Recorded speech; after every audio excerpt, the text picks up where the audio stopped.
आता मोठ्या घरची बाई कधी घरी न बाहेर येणारी, काकी हो काकी, काय बाळांनो गणपती आलेत का, वर्गणीला आलात का, म्हणजे वर्गण फेरवण काय नाही, पोरं गेली कुणीच बोला ना, पोरं काशी उभा राहिली, अरे का बोलत नाही, नाही काकी बोलायसारखं नाही, अरे पण काय लहान तोंडी मोठा घास घेणं म्हणजे बरं नाही दिसत. अण्णा आहेत ना आपले अण्णा, त्यांनी करीत तर नव्हते, पण आम्ही एवढी पोरं होतो तो आमच्या देखत, अरे नीट बोल ना, नीट सांग ना काय नाही, त्यांनी दिवसा असं नव्हतं करायला पाहिजे. अरे काय बाळांनो काय झालं, नाही काकी तुम्ही काकाला काय बोलता तर तुमच्या घरात भांडणं लागते, लागू दे ना, तू सांग ना काय झालं सांग. काकी आमचं नाव सांगू नका,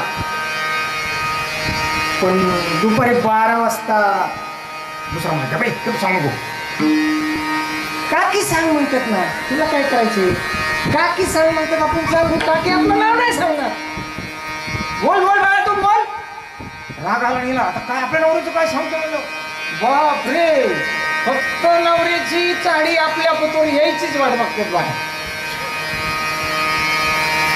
बायांना खुश करायचं असेल तर एकच कारण, 300 रुपयाची साडी आणायची, 3000चं लेबल लावायचं, बाय खुश कशाला बघितली ती केवढीची, बोल बोल म्हणला बोल म्हणला, काकी आम्ही एवढी पोरं खेळत होतो, आमच्या एवढ्यांच्या देखत काकाने विटी नेली, बापरे. नेमकं काय झालं त्या 15 वाड्यामध्ये तिथं विटाबाईचा तमाशा येऊन गेला बघा, सगळ्या बाया खुरपाय गेल्या म्हणाला, काय त्या विटाबाईचा तमाशा, काय त्या विटाबाईचा तमाशा, ती मोठ्या घरची बाई कशाला जायची खुरपायला कुठं, तुमच्या देखत इटी नेली, काकी गळाच्यानं खोटं नाही बोलत, आम्ही एवढ्या देखत इटी नेली त्यांनी, पेटलं भांडण महाराज, एवढ्या मोठी माणसं खोटी बोलते, संशयामुळे बोलते ना, संशय मोठी माणसं खोटं बोलते म्हणून मारकाला लेकरं खोटं बोलते का, तुम्ही जा पारो घरीवर बसलंय आपलं यायला का मग उठून आलं, बेड मधून उठून आलं, हा म्हणला तुला सांगितलं ना पाणी आण म्हणून, पाणी दिलं नाही, चहा दिला नाही, जा म्हणजे तिच्याकडं, तू काय बोलते तिच्याकडे जा, त्याला वाटलं चेष्टाने बोलते, जाऊन दे चल दे सोडून मला जेवायला, तिच्याच घरी जा, आणि मग ह्याला वाटलं काहीतरी गोंधळ झाला, काय झालं का असं झालं, काय झालं, मी आजपर्यंत म्हणत होते तुम्ही गावचे सावकार आहे, पाटील आहे, पण मी तुम्हाला सज्जन समजत होते, आज 2 लेकरं होऊन गेली, तुमच्या जीवाला बाईचा आळा तुटला, काय वाटलं का म्हणली असं करायला, काय केलं, साऱ्या गल्लीतल्या पोरांनी बघितलं काय केलं तुम्ही, ती सांगशील का नाही काय केलं, काय सांगायचं राहिले, आता इज्जतीचा कचरा झाला, झालं तरी काय, मी तर सरळ गेलो, एवढा केला, गाडी तिथे लावली, बाई का अशी एकदम ह्याच्यावडी झाली, तू तरी सांग म्हणला, माझ्या काय तुम्हाला सांगायचं म्हणले, तोंड सोडून घ्यायचं, मला राहायचंच नाही, उद्या आता पोरं शाळेतून आली की तुमची पोरं तुम्ही सांभाळा, मला निघून जायचं, आता झालं काय सांगू, माझ्या तोंडाने ऐकायची का तुम्हाला, ऐका म्हणली, 10-12 पोरं आलती, त्या पोरांनी सांगितलं मला, तुम्हाला काही तुमचा प्रतिष्ठा काय आहे गावात, तुमची इज्जत काय आहे गावात, तुम्हाला हे सोबत का, काय झालं काय, एवढ्या पोरांच्या देखत तुम्ही त्या नाचणाऱ्या इटीला घेऊन गेलात, अरे इटी बद्दल बोलते होय मला, मग ह्याच्या ध्यानात आलं मला, का ही बघ मला, आणि ती इटी खिशातच घेतली बघा, काय म्हणलं, मग ही इटी पोरं इटी दाडू खेळत होती, त्यांची इटी उडून आली, माझ्या थोडं लागली, मी उचलली खिशात टाकली, त्यांना दिली नाही मग त्यांनी तुला वाढवून सांगितलं विठ्ठला.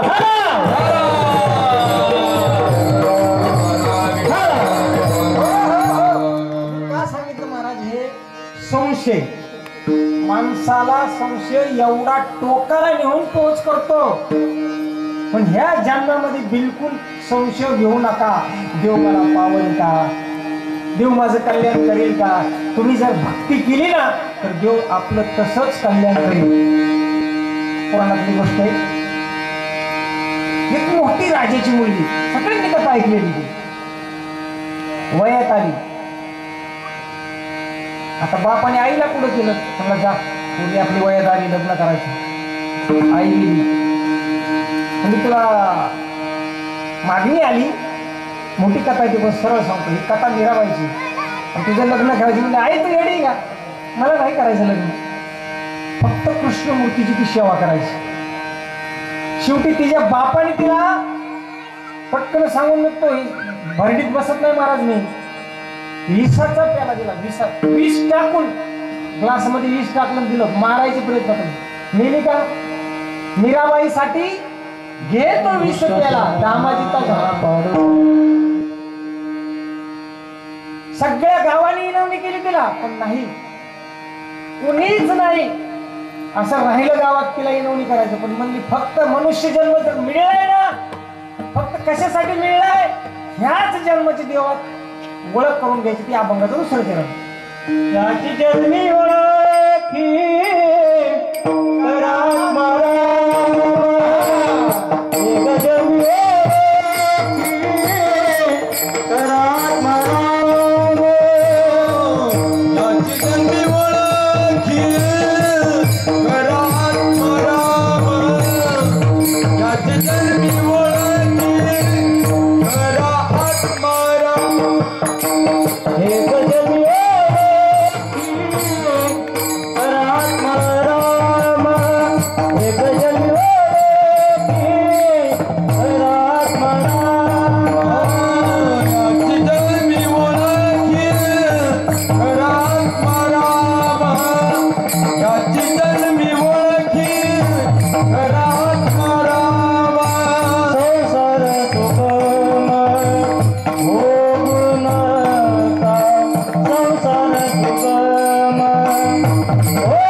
केलं नाही म्हणली. ह्याच जन्मामध्ये देवाची ओळख होती, दुसऱ्या जन्मामध्ये देवाची ओळख होत नाही.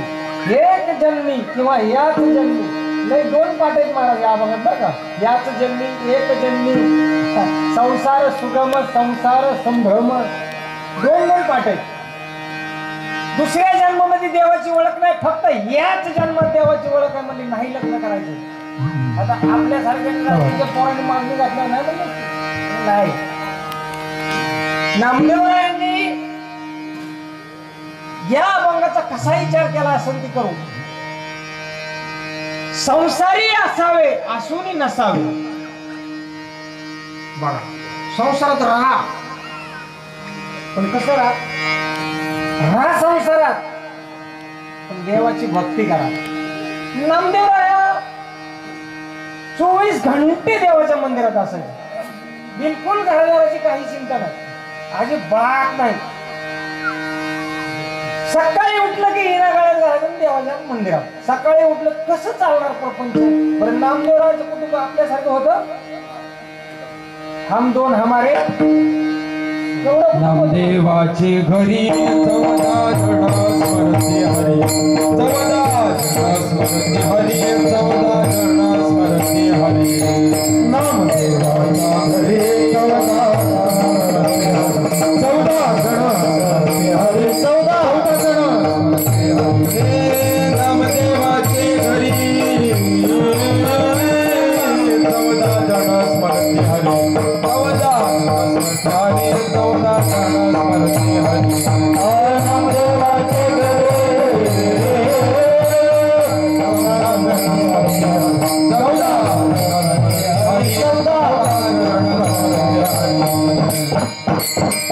14 माणसाचं कुटुंब होतं. 14ची 14वी माणसं नामस्मरण करत होते. तुम्ही म्हणणार काय पुरावा? आता ते तुम्ही उभा राहता तोच पुरावा आहे. महाराज नामदेवरायांनी 100 कोटी अभंगाची प्रतिज्ञा केली होती, तरी पण पुरी नाही झाली महाराज. 96 कोटी 40 लाख अभंग लिहिले आणि नामदेवरायाचा अवतार संपला. आता प्रतिज्ञा तर केली होती की पुढच्या अवतारात तुकोबारायाच्या अवतारामध्ये ती म्हणतो तुकाराम महाराजांची 4,000 अभंग ती कसे लिहिले मी तुम्हाला सांगतो थोडक्यात. आता आपला टाइम गेला संपून. रातबारीत आणि स्वामी जास्त. माझी काय चुकी? तुम्ही सगळी 9:30 आला इथं. तुम्ही म्हणलं आता कसं झालं ना? तुकोबाराया झोपलेले होते. नामदेवराया देवाकडे गेले. तुम्ही म्हणणार तुकोबारायाचा काळ कोणचा, नामदेवरायाचा काळ कोणचा? स्वप्नाला काळ नाही लागत. आपली आजी मेलेली 65 वर्ष झालं तरी अजून स्वप्नात येते, येते का नाही? आणि येऊन म्हणते बाळ्या बोरील दागा हा नको.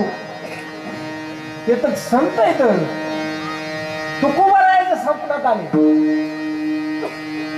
नामदेव केले स्वप्न माझी जागे, सवे पांडुरंगे येऊन या. प्रमाणाची संख्या सांगे शतकोटी, उरले ते शेवटी तुकाराम महाराजांना आज्ञा केली. कुणी? भगवंतांनी. आता तुकोबाराया राहिलेले अभंग तुम्ही द्यायचे. आणि मग तुकोबारायांनी 4,492 काहीतरी 92 अभंग लिहिले. तुम्ही म्हणणार 4,492 अभंग तुकाराम महाराजांनी ह्याला बाकीच्या कळत नव्हतं. पण तुकोबारायाला आज्ञा कुणाची होती? भगवंताची आज्ञा होती. म्हणून तुकोबारायाचा आज गाता 5वा वेद आहे. लिहिलेत कुणी? ते एवढे अभंग लिहू शकत होते पण नाही. नामदेवराय म्हणले लिहिणं होणार नाही. नामदेवरायला लिहिणं होणार नाही म्हणले देवाने सरस्वतीला फोन केला. सरस्वती मैया तुम्ही पटकुनी या नामदेवरायाच्या जिभीवर बसा. नामदेवराय म्हणले मी जर लिहिलं तर मला परत पटकुनी लिहून घेता जर नाही घेतलं नाही तर मला पुढे गेल्यावर सांगता येत नाही. परत स्वतः देव लिहायला बसलेले. तुम्ही नामदेवरायाची गाथा तुकोबारायाची गाथा साधी समजू नका. ज्याच्या घरात गाथा असेल ना त्याचा माथा ठिकाण्यावर राहील. नुसती पूजा करीत जा. ज्ञानेश्वरी गाथा घरात ठेवून थोडा मोठा गाड्याचा अधिकार आहे की आमची पोरं हे 5-10 अभंग पाठ करते तर आज सारं गाव त्यांच्या पाया पडते.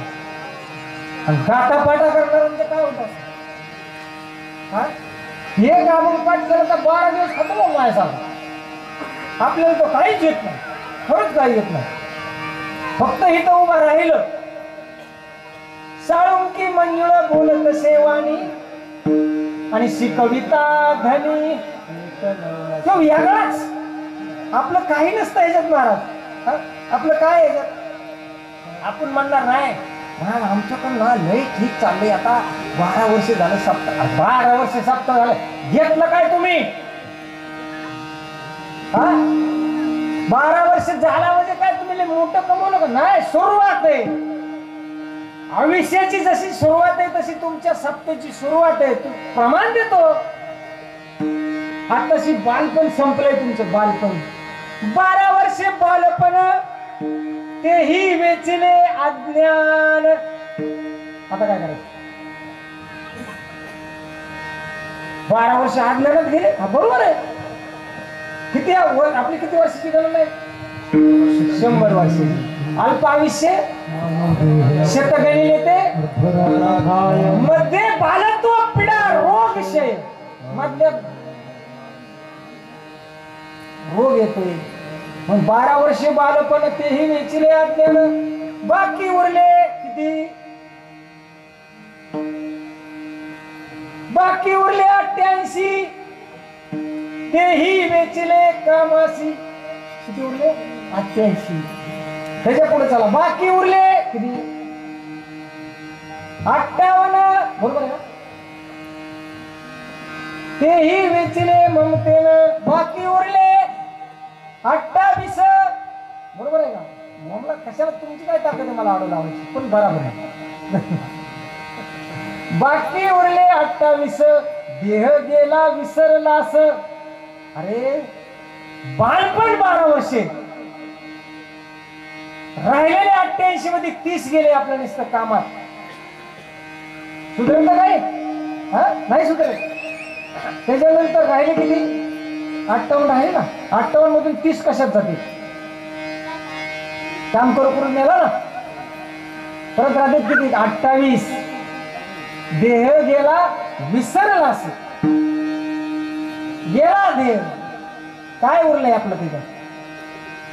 म्हातारा झाला मग तरुणपणात संसार नाही केला ना, ते परमार्थ नाही केला, मग म्हातारपणी करणार का तुम्ही? आता तुम्ही सांगा. आता चला येते तेवढी लोक आली कीर्तन, म्हातारा झाल्यावर मग ती म्हातारा झाल्यावर आमच्याकडून वाढ, आम्हाला वारेल यायची नको, हित तरपाड वाढ पार गुड. अरे कवर जवळ हे सगळं सिद्ध आहे, आपल्याकडे टाइम थोडा आहे, तेव्हा तू आपुले सोहित पाहे, तीर्थयात्रा जाय चुकू नको. पार ही आपलं ही गळून जातं बघा. एक अभंगात सांगितलं, सांगतो तुम्हाला मी, नामदेव रायाचाच सांगतो. ज्वार ज्वार माय बाप ज्वार, ज्वार माय बाप ज्वार,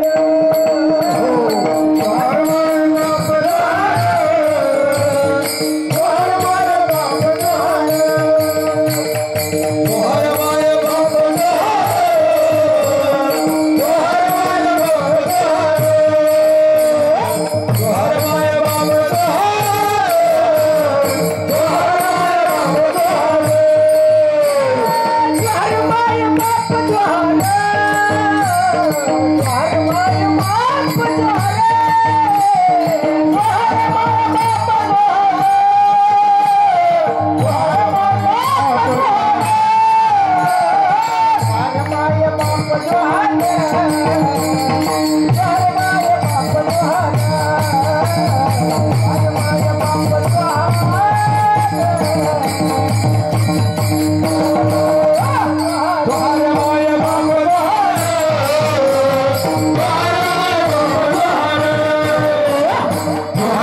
मी कुणाची निंदा करत नाही महाराज, परंतु मला नाही वाटत काय अंगातलं पलंग. आमच्या गावाला 7व्या माळीला पलंग येतो, नगरहून निघतो अहमदनगरवरनं, आणि तो तुळजापूरला जातो.